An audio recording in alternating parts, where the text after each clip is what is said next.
Olá, tudo bem? Está começando o seu A2, seu momento de estudo da Bíblia e intimidade com Deus. Em Lucas 10, é-nos apresentada uma das histórias mais curiosas dos evangelhos.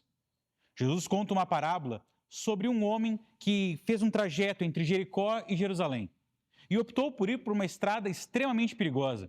E a partir dali, toda uma história desenvolvida. Essa história é curiosa, a começar pelo cenário proposto. Esse trajeto entre Jerusalém e Jericó era muito perigoso. Era tão perigoso que alguns historiadores chegam a dizer que o trajeto era conhecido como a Estrada Tenebrosa. Algumas pessoas diziam que, ao concluir o trajeto, ninguém perguntava se você tinha sido ou não atacado, mas em que altura o ataque havia ocorrido. Bom, e é esse o cenário da história, é esse o background. E os personagens são introduzidos nesse ambiente. O primeiro deles talvez seja o mais curioso, porque é o único que não recebe identificação alguma. Tudo que Jesus fala é que ele era um certo homem. E eu acredito que ele tinha motivo para fazer isso. Provavelmente, se alguma característica fosse dada, eu e você seríamos tentados a pensar que esse tipo de coisa, que esse tipo de história só acontece com quem tem aquela característica. Se o texto fosse assim, descia um brasileiro de Jerusalém para Jericó, você ia pensar, só acontece com brasileiro. Descia um gordinho de Jerusalém para Jericó, você que é magro estava fora. Mas nada disso. O texto é amplo. Porque poderia ser a história de qualquer um de nós. Poderia ser a minha história, a sua história. Acontece que no meio desse trajeto, é inevitável pensar o seguinte: por que com tanta opção de caminho, ele resolveu ir justamente por essa estrada tenebrosa?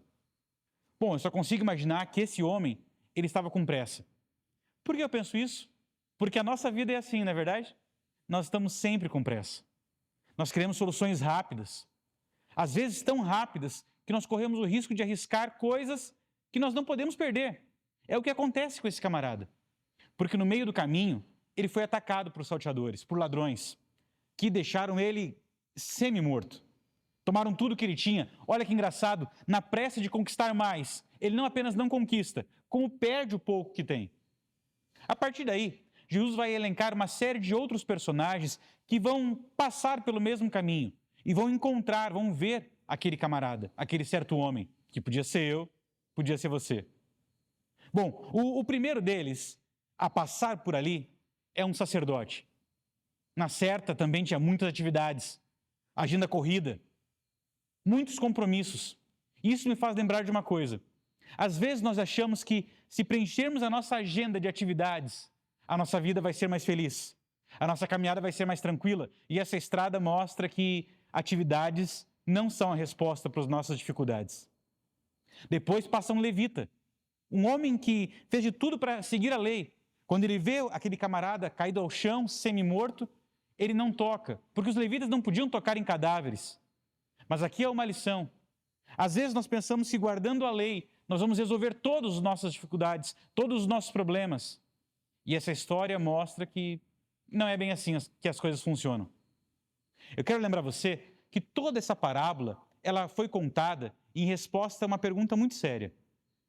O que nós vamos fazer para sermos salvos? Como é o processo? O que nós precisamos realizar, conquistar, alcançar para obtermos vida eterna?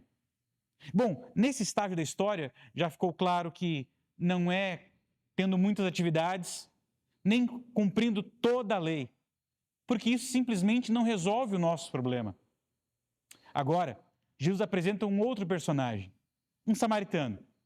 Eu acho curioso que, ao citar o samaritano, Jesus deve ter bagunçado a cabeça dos seus ouvintes, porque Samaria não ficava naquele trajeto. O samaritano não precisava passar por aquela estrada, nem para ir para Jericó, nem para Jerusalém. A impressão que nós temos é que ele escolheu estar ali. Não era o caminho dele. Ele não precisava daquilo. Mas parece que ele escolheu justamente porque tinha um certo homem que estava atacado. Ao chegar até ele, a Bíblia fala que o samaritano o observa, o vê e cuida dele. É o samaritano quem trata as feridas, quem o coloca sobre o seu animal. É o samaritano quem faz tudo. E aqui vai uma resposta. Você quer saber como você pode ser salvo? O que fazer para herdar a vida eterna? a história que Jesus contou me dá uma dica. Você precisa que alguém faça tudo por você. Porque esse foi o problema do pecado. A Bíblia fala que o salário do pecado é a morte. E ser afetado pelo pecado, ser tocado pelo pecado, nos deixou assim, condenados a perecer. Nós não conseguimos reagir. É algo mais forte do que a gente. Mas então, Jesus entra em cena. Ele não precisava ter vindo. A santidade dele, a glória dele, não combinam com esse lugar feio, manchado pelo pecado. Aliás, a salvação dele estava garantida, a eternidade dele estava garantida. Mas ele optou por chegar até aqui, por chegar perto da gente. É ele quem nos vê, é ele quem nos cuida, é ele quem resolve o problema. Mas a história continua. E agora esse samaritano leva um certo homem para uma hospedaria. E em Lucas 10, verso 35, há uma frase impressionante. A Bíblia fala que o samaritano pediu para que o hospedeiro cuidasse daquele certo homem. Eles passaram uma noite ali. Na manhã seguinte, o samaritano entrega 2 denários e diz, olha, você cuida dele. E se alguma coisa faltar, eu acerto quando voltar. Quero que você perceba que é claro que vai faltar. Porque, afinal de contas, o camarada estava semi-morto. Ia demorar para ele se recuperar. Mas 2 verdades estão implícitas aqui e com elas eu quero lhe fazer um desafio. A primeira é que o hospedeiro conhecia o samaritano. Você quer saber como você pode viver em tranquilidade num mundo tão difícil como o nosso? Conhecendo Jesus. Porque quanto mais você o conhece, mais você sabe que quando ele promete, você pode confiar. Mas há uma segunda verdade. A segunda verdade é que quando ele voltar, qualquer prejuízo que você tenha tido aqui, ele vai compensar. Eu quero lembrar você que a caminhada rumo à salvação, a espera, a fidelidade até a volta de Jesus, não é um trajeto sempre fácil ou mais simples. Às vezes nós saímos no prejuízo mesmo. Mas lembra dessa verdade. Quando Jesus voltar, ele vai compensar qualquer coisa que o mal tenha tomado de você. Ele é a resposta das nossas dificuldades. É por ele que seremos salvos. É ele quem resolve as nossas dificuldades. É ele que vai voltar para nos buscar.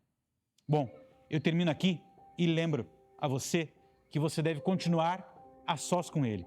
Eu vou orar e nesse momento que ficamos eu e você, nós abrimos a janela para termos contato com o céu. E agora você vai ficar a 2, você e Deus. Vamos orar? Pai querido, obrigado, porque em Cristo Jesus nós encontramos a resposta para os problemas que enfrentamos. Se manifesta agora, Pai, na nossa vida e permita que o teu plano seja concretizado.